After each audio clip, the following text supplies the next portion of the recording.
ម្សិលមិញក្រុមហ៊ុន Google បានធ្វើការទម្លាក់ទូរស័ព្ទដល់ទៅ4 model ផ្សេងគ្នារួមមាន Pixel 11 Pixel 11 Pro Pixel 11 Pro XL ហើយនិង Pixel Fold ដែលជាទូរស័ព្ទបត់របស់គាត់នឹងឯងខ្ញុំឃើញមានចំណុចតូចមួយដែលប្លែកថ្មីនឹងតាក់ទងនឹង flashlight ដែលវាអាចបដូរពណ៌បាននៅពេលគេ call ចូលទៅវាអាចផ្ដល់ដំណឹងឲ្យយើងដឹងថាអូអ្នកនឹងគាត់ call ចូលមកយើង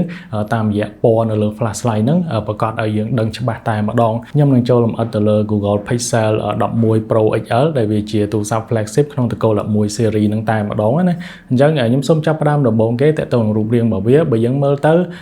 ការរចនាប័ទ្មមិនសូវជាខុសគ្នាពីចំនួនមុនប្រហែលទេប៉ុន្តែអ្វីដែលយើងចាប់អារម្មណ៍កន្លែងបំកាមេរ៉ាហ្នឹងកម្រាស់កាមេរ៉ាហ្នឹងគឺគាត់ធ្វើឲ្យវារាងស្ដាងជាងមុនបន្តិចមិនជាក្រាស់ខ្លាំងដូចចំនួនមុនទេហើយតួខ្លួនរបស់វាមានលក្ខណៈថាភ្លឺ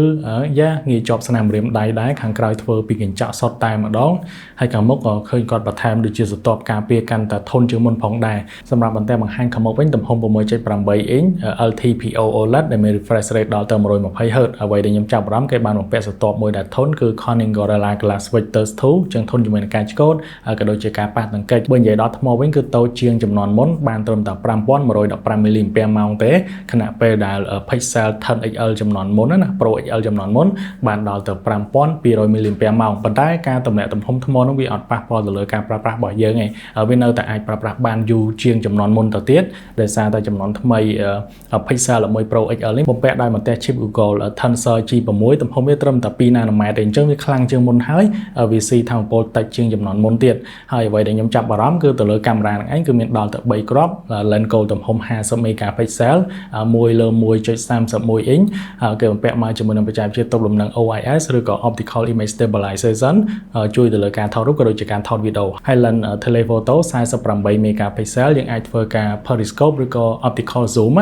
បានដល់5កុណអញ្ចឹងធ្វើឲ្យរូបភាពយើងនៅតែរក្សាសាច់ម៉ត់និង detail បានល្អហើយ lens ultra wide ក៏ធំដូចគ្នាដែរ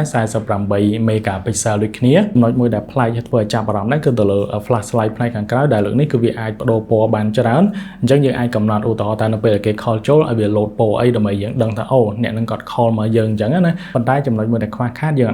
គាត់អាចឲ្យយើង support ជាមួយនឹង app ដទៃទៀត Messenger Telegram អញ្ចឹងណាបានតែ call មកមុខទេអញ្ចឹងនៅពេលគេផ្ញើសារជាអក្សរអីក៏យើងអាចកំណត់អាភ្លើងនឹងឲ្យដំណើរការនៅលើនឹងបានដែរអញ្ចឹងវាអាចនិយាយវាជាចំណុចដែលខ្វះខាតមួយដែរប៉ុន្តែគាត់ដាក់មកតែប៉ុណ្្នឹងអញ្ចឹងអាចថា software ក្រោយទៀតគាត់ធ្វើឲ្យវា support ជាមួយនឹង app ដទៃទៀតអីចឹងទៅចូលមកកាន់តម្លៃម្ដង Google Pixel 11 Pro XL ហ្នឹងចាប់ផ្ដើមពី$1299ឡើងទៅសម្រាប់ទំហំផ្ទុក 256GB និងទំហំ RAM 12GB បើគិតទៅវាថ្លៃជាងចំនួនមុន$100ហើយយើងអត់ដឹងថានៅស្រុកយើងតម្លៃប្រហែលទេដោយសារតែខ្ញុំឃើញភាគច្រើន Google Pixel គឺមិនសូវជាមានការពេញនិយមនៅស្រុកយើងប្រហែលទេដោយសារតែតម្លៃវាថ្លៃហើយវាធ្លាក់ថ្លៃលឿនពេកអញ្ចឹងខ្ញុំសង្ឃឹមថាបើខ្ញុំអាចចាំកាន់អីខ្ញុំនឹងបង្ហាញបន្តឲ្យបងប្អូនមើលតែម្ដងហើយអរគុណច្រើនខ្ញុំជួបបងប្អូននៅវីដេអូបន្តទៀត